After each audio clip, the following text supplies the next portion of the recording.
Alors nous allons parler un peu histoire de cette... on va faire un petit peu ce qu'on appelle bilan et perspective. En principe, c'est des choses qu'on fait quand ça sert à rien, mais là aujourd'hui quand même, c'est important de parler bilan et perspective avec la CFTC. Donc je reçois Marcel Blondel qui est trésorier de la région Île-de-France CFTC. Alors la CFTC, c'est 100 ans d'existence cette année, en 2019. Et on va parler un petit peu de comment s'est créée la CFTC et à quoi la CFTC, en quoi la CFTC a participé au progrès social. Bien, merci. Oui, 100 ans, ça fait une longue date. Alors, j'avais envie de dire, je ne serai pas là pour les 200 ans, mais je pense qu'il n'y en a pas beaucoup qui seront là pour les 200 ans.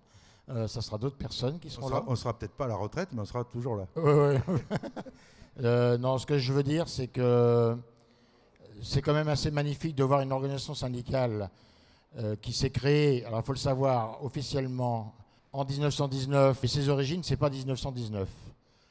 Il faut revenir tout de suite à 1887, où les premiers syndicats chrétiens, et en fait c'était le CECI, syndicat des employés du commerce et de l'industrie, qui ont commencé à regrouper les premiers syndicats chrétiens. Et ça, c'est 1887.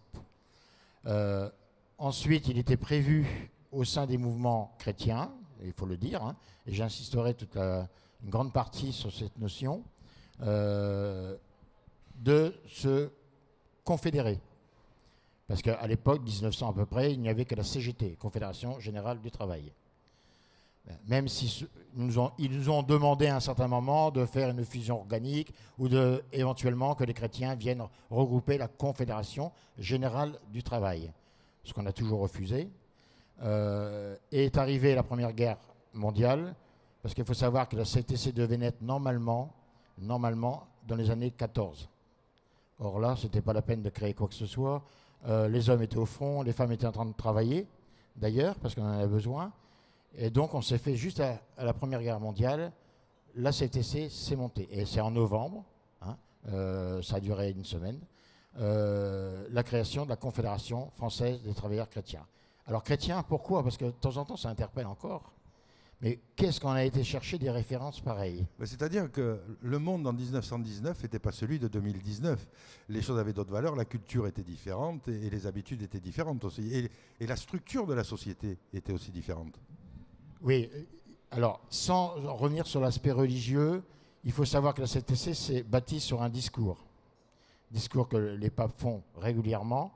C'est l'encyclique Novarum qui a invité les chrétiens à aider son prochain en tant que chrétien, et notamment en visant le secteur de l'industrie, 1900, où ils avaient déjà une vision, alors même si elle est religieuse pour eux, en disant attention, les hommes, les femmes vont être brisés par l'industrie, le développement de l'industrie, il va falloir aider son prochain et à construire la défense des travailleurs, et nous, c'est donc transposé en syndicats chrétiens dans les entreprises, etc.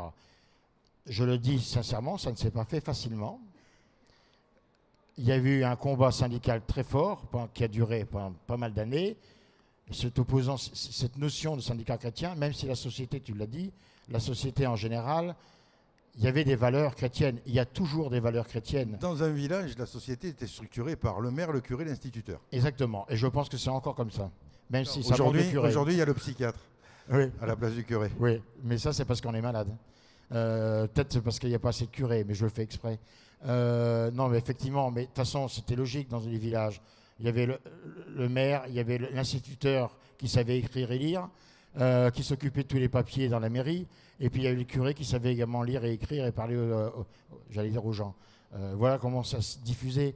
Mais au jour d'aujourd'hui, ça a quand même considérablement changé, même si la société est devenue laïque, mais il y a des gens qui ont des références. Comme moi, j'ai des références chrétiennes et j'en suis fier. Dans mon combat syndical que j'ai pu mener dans les entreprises, à l'époque, c'était toujours par rapport au bien commun.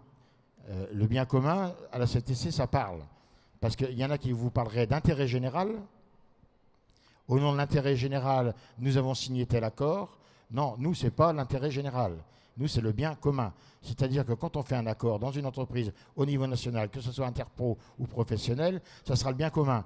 Ça doit toucher aussi bien le salarié qui travaille dans l'industrie qu'un cadre qui travaille dans le commerce.